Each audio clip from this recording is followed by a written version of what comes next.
Broadcasting from the business capital of the world, this is the Podcast Business News Network. And welcome back, everybody. It is something that challenges many of us every single day. It holds us back, gets us to a point where we feel burned out. We just can't even continue with a lot of the fun things in life. And it all goes back to one thing: stress. They say it's a killer. It is. It can really cripple you in everyday life. So let's deal with it.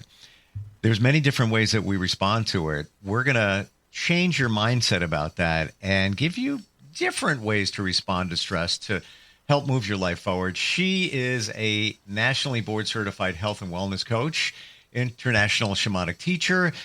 Stress is her thing. That's one of her specialties, but certainly with all her training, workshops, and healing sessions she offers, it's almost like a 360 wellness approach. So great to have her back here. She's our professional of the year. Sara Regester is on the program. How you doing today? Hey, I'm great, Steve. Really good to be here. I'm gratified to have you back talking about this because many of us don't know how to deal with stress. Many of us don't even know that we are dealing with stress until we get signs from our body. And I don't want to say it's too late, but it's time. It's a major wake up at that point because it, as you've told us, it causes so many challenges, health issues, mental issues in our life. Why don't we go back to, before we get to different ways to respond to it, what we usually do when a stressful situation comes up? Yeah, so, we are hardwired habitual beings. And so we have our default programming that is our stress reaction response, what we do when we're triggered, overwhelmed, anxious, spread thin, whatever it is. And if we live in chronic stress without an effective way to meet it, it will impact our health. And the knock will be very soft at first until eventually your health can actually stop you in your tracks with a major health issue. And so my platform is about, well, don't go there. Learn how to master your stress. And stress mastery is not reducing stress. It's not managing stress. It's saying, hey, life is going to happen. I'm living full out, doing what I love to do with all the things that life presents. I need a better way to meet my stress. And so when we don't have an effective way to meet it, it can be very harmful. If we have a mindset that stress is bad, it will be bad. So in a sense, our approach to stress is important, but how we think about our stress is also important. Thinking that there actually is another way.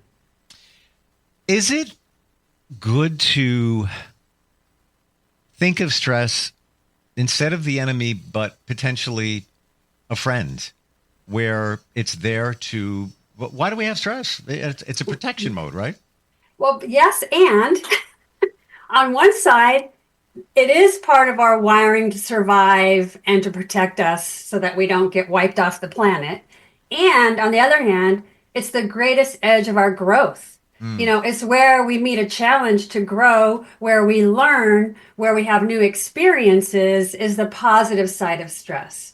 Where something might be unfamiliar or might feel kind of edgy, where we have to actually find a solution or navigate through things that are adverse or challenging or exciting. It can be either spectrum. But what's important is our stress is, in a sense, where our greatest growth can be. If you think about those major life events and you get to the other side of them, how life transforming they can be. And yet when you're in them, it can be very difficult or very stressful or, have a whole cascade of things that you go through. But ultimately, you're going to evolve and grow on the other side of it. And so I'm going to be the one that says, hey, there's a growth opportunity here.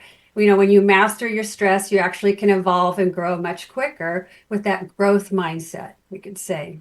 Is it versus, I was going to say versus, thinking that you're going to be stuck and frozen and in fear. Is it safe to say that there's opportunity in stress? Totally. Totally. think about if there was no stress, think about, Kobe Bryant, pick any insert name of sports star. I have to believe that before a big game, before any game, there's stress. It's I don't think they just walk out on the field, on the court and say, man, no, I'm just phoning it in, just get it done here because I got to meet with friends later. It's on their mind because there's so much riding on it that there's probably some kind of stress there that is their fuel for pushing them forward. What do you think? Yes, exactly. That's the meet the challenge response. That athlete would feel the butterflies in his stomach, the sweaty palms, but that person is excited because they want to play well, they want to win the game. They're ready to meet the challenge and the edge of how that feels physically before the actual game gets started. And Mm. so that is where the growth edge is to perform well and to learn from the experience. That's a definite choice to make is, how can I meet this challenge? And framing our stress as a challenge is a shortcut to be able to master what's there without going into the default fight or flight that so many of us have hardwired as our only way to meet stress. Can I share my personal health situation? Because what you're saying just resonates, and I'll keep it really short. Always was afraid of surgeries, needles, and all of that. Many of us are. I get it. Fight or flight. I would freeze. I would, if I had a routine blood test, I would put it off. It's going to be tomorrow. Let me just change the appointment, and I'll get to it next week. Then next week comes. Well, let me put that off. Well, I had some health issues, nothing major, but had to be addressed. What's coming? Needles, some minor surgery, 60 stitches, et cetera, et cetera. I changed my mindset, and I even said this to a doctor, and I said, well, I don't even worry about it anymore. He goes, how? What would you do? I said, my mindset. And when it came to having surgery a month ago, I wasn't concerned. I actually call it a game. I made it fun. For me, you feel the first thing when they put the needle in, then it numbs you up and everything. I look at it as I can't wait I look forward to feeling that, to see how I'm going to respond to it and how much I can take in terms of the pain.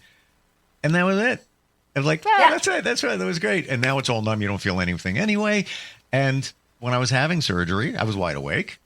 Numbed up. And what am I doing? I'm just sitting there kind of giggling inside, like, I can feel tugs and, movement and things like that. I'm playing a song in my head. I'm like, and I was done. Walked out, finished, all good. If that was me before I did what you just suggested in terms of opportunity and all that, I'd be a wreck.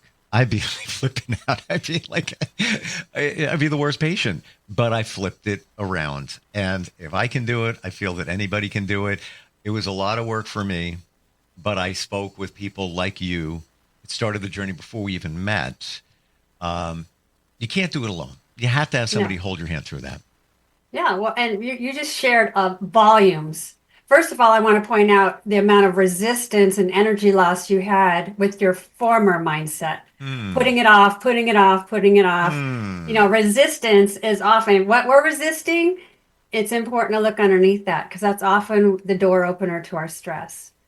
And the other part, going in with that mindset of, how can I do this differently? And you stayed really mindful and aware in a sense. Well, okay, they're you were in your body, present to the situation. And another really key thing you said is you actually reached out for support.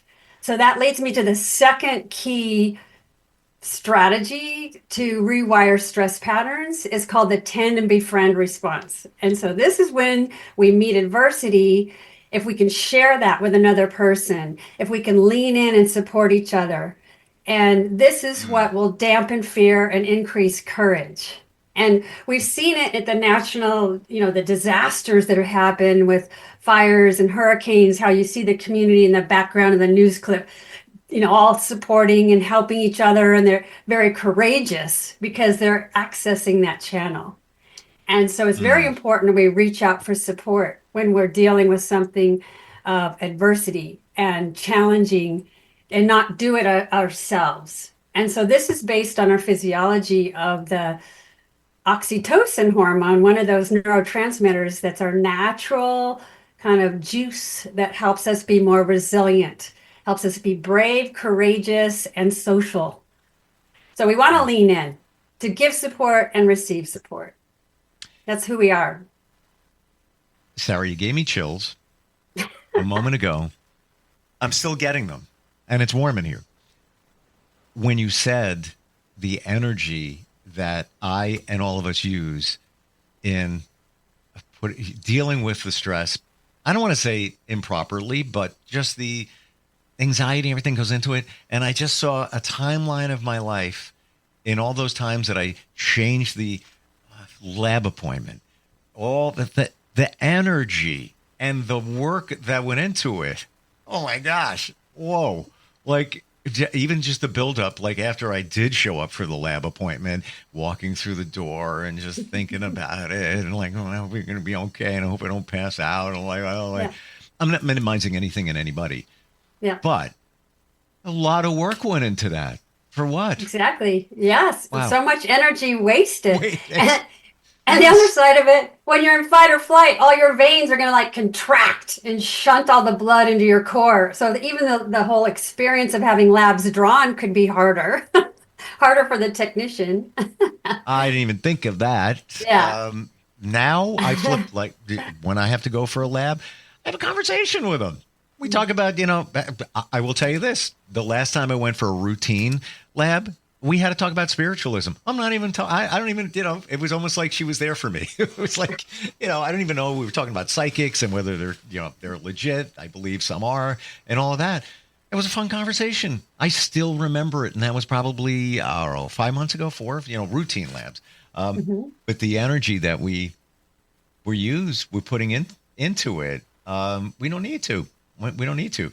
What are some of the kinds of stress response that we can utilize to help make this easy? Well, the first is that mindset of how can I meet this challenge gets back to that question we had in another conversation when we're feeling anxious. Is this anxiety or am I excited because I hope I do well? And so anytime we can meet the challenge as our choice, our approach, we're going to learn more from the experience. We're going to perform better, whether it's taking a test or doing some new thing that you don't have experience with. It's this approach of, I can go in with the best I have and see what I can learn. This is where our greatest growth can happen when we're in unfamiliar territory or something that doesn't feel easy. And that's a choice we make. It gets back to that free will muscle that we train to actually choose how we want to be. So it does take some mindful awareness that we have to short circuit that kind of default response that throws us into fight or flight. So fight or flight is important. If you left today and had to avoid a car accident and swerve your car and jam on the brakes, you definitely don't want to meet the challenge. Probably you'll want that fight or flight response because it's how we survive. But we don't need to be going to that level of response and that charge of those hormones and the whole impact on the body in our day-to-day life at work and with our family and when life is just busy. That's where it's really going to take us down.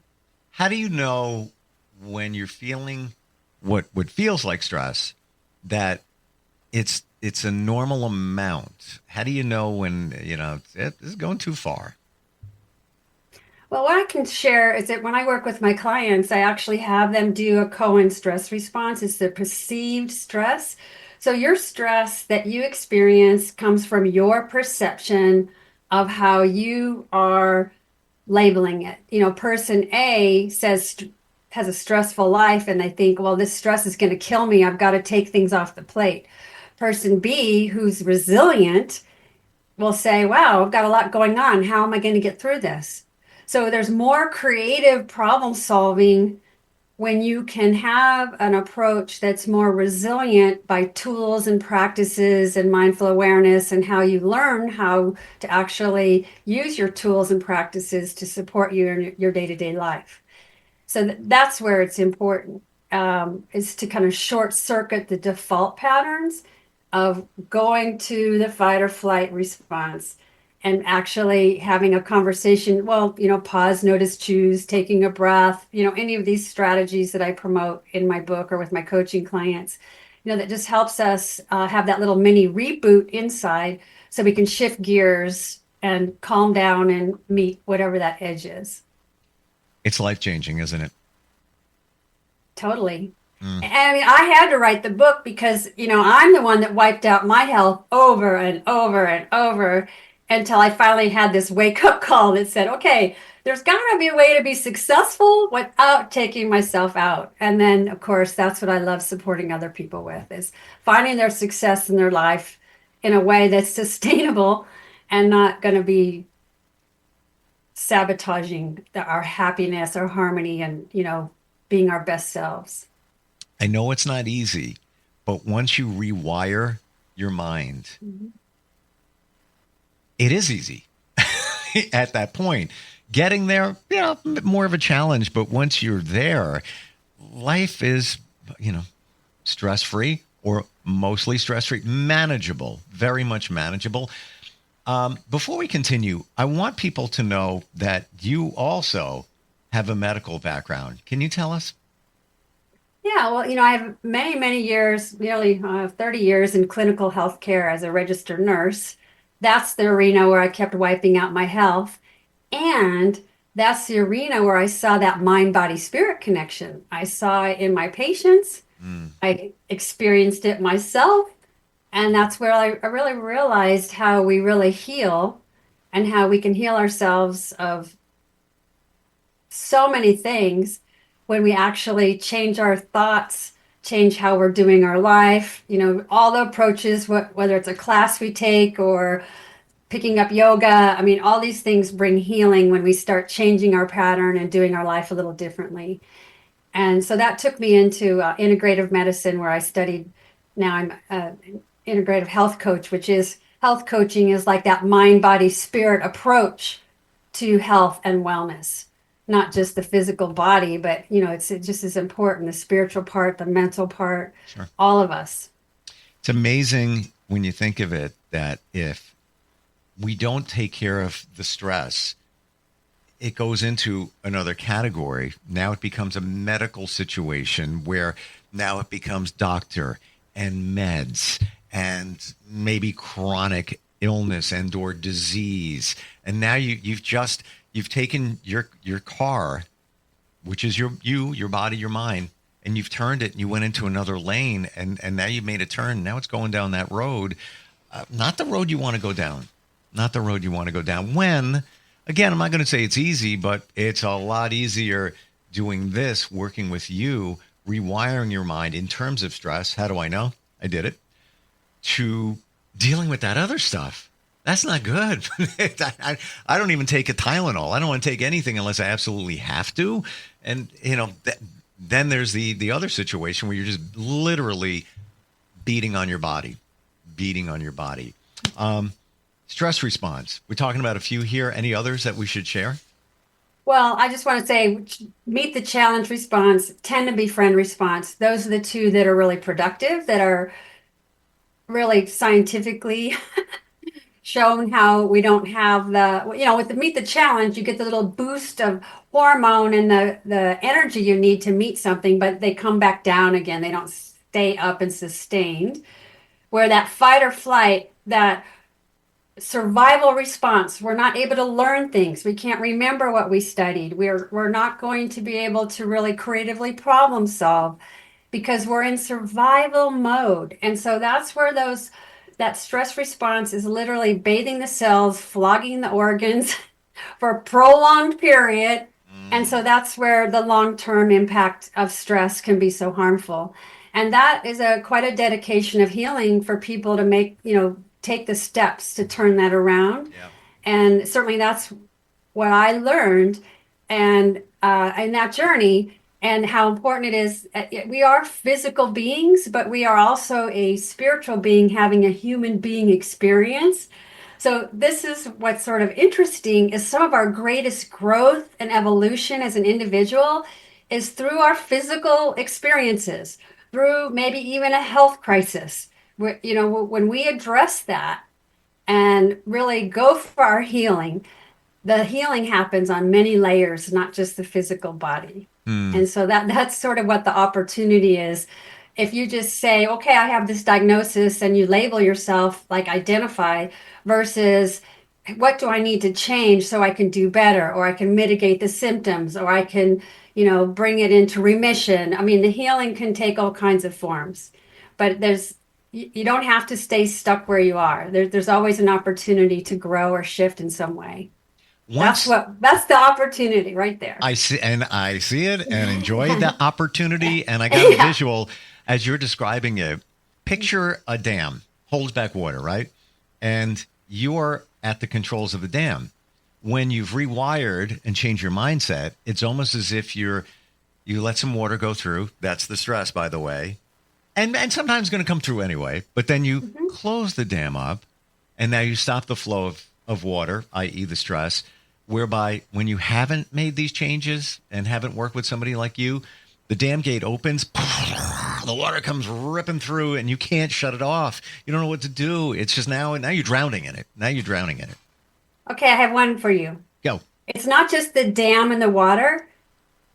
The water's going to flow. The dam is going to perhaps break. It's learning how to surf those waters. Fair enough. We can't stop the water. We Mm. cannot stop life from happening, but we can learn how to surf whatever we're swirling in versus being thrown around in it. Yeah, I love that. It's riding the wave of stress as opposed to getting off the surfboard and now you're underwater. Now I said taking a breath. No, now you're back down again. Now you're back up again. Now you're back down again. As opposed to, well, let me get up there and just ride it in. It's going to be there no matter what. So might as well make it fun. As fun as it can be. Yes. And that choice of pleasure, or how can I be in this experience? It's not just a quick one and done. That's why they call, practice. Yeah. That it takes some putting attention on things and being able to sustain that mindful awareness for longer and longer intervals, or Yep. to be able to bring it in when you need to support yourself without sabotaging yourself with the default things we do to numb out or distract or soothe ourselves. Those are the choices we want to learn new options for. Absolutely. And here comes the spiritual thing. Having faith in whatever you want to say you have faith in, mostly yourself, that I got this. I'm good. As opposed to, what am I going to do? How am I going to handle it, right? Hmm. Yeah, and it's what we shared before. It's not what am I going to do is the reactive. That it's really about how am I going to do this is the door in. Hmm. How? Like when you had your surgery, how am I going to deal with that? I'm going to have an operation. There's going to be needles, stitches.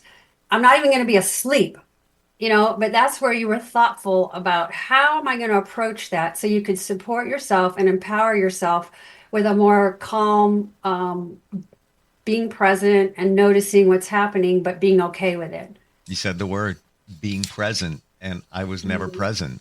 So I even said this on the phone to somebody last night about a situation. I said, if I need to worry about it, I'll worry about it when I need to worry about it. I'm not worried about it. And I entered surgery a month ago with the same mindset.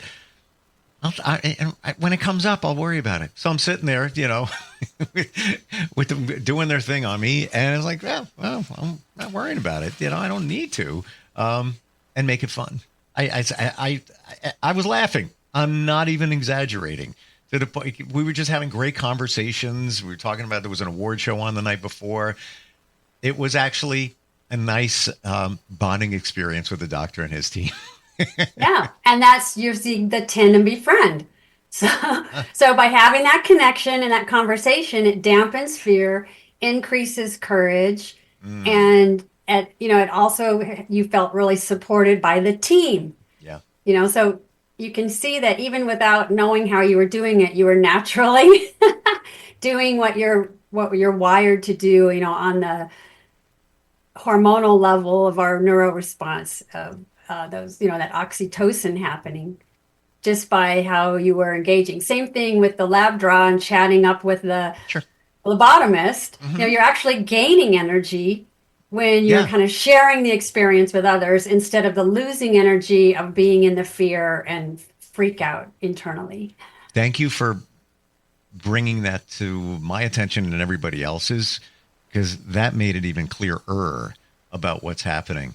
We need you on our team. How do we find you? Well, I am on my website, directions, 4wellness.com.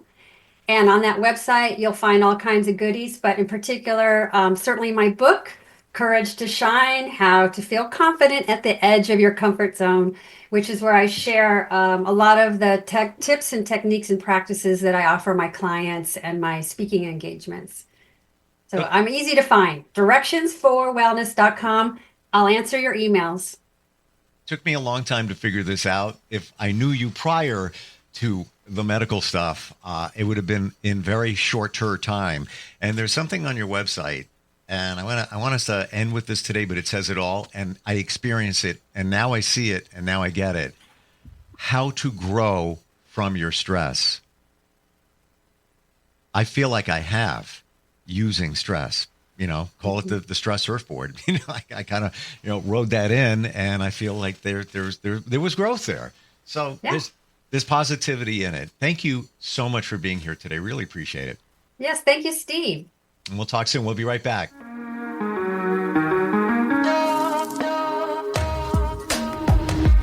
Broadcasting from the business capital of the world, this is the Podcast Business News Network. Let's go inside the mind of a 10-year-old. I should have worn those earrings today. I like those earrings. Gabby has those awesome earrings. I need to ask her where she got those, but that's just what she would want me to do. I'll have Michaela ask her for me. Buckle up, Sara. Yeah, but then Michaela will be like, why don't you just ask her yourself? That's just like Michaela. Sara, buckle up. Michaela's such a great name. I wish I was called Michaela. There's like a dozen Saras in my class. Hey, we're not hitting the road until you buckle up, honey. Oh yeah, seatbelt. I forget sometimes because my brain is like busy, I wonder if there's pizza at school today. Sometimes it can be tough to get through to your kids, but it's not impossible. Always make sure they're wearing their seatbelts, even on short drives. Remember, you have the keys, you have the power. Never give up until they buckle up. A message from the National Highway Traffic Safety Administration and the Ad Council. Visit safercar.gov/kidsbuckleup for more information.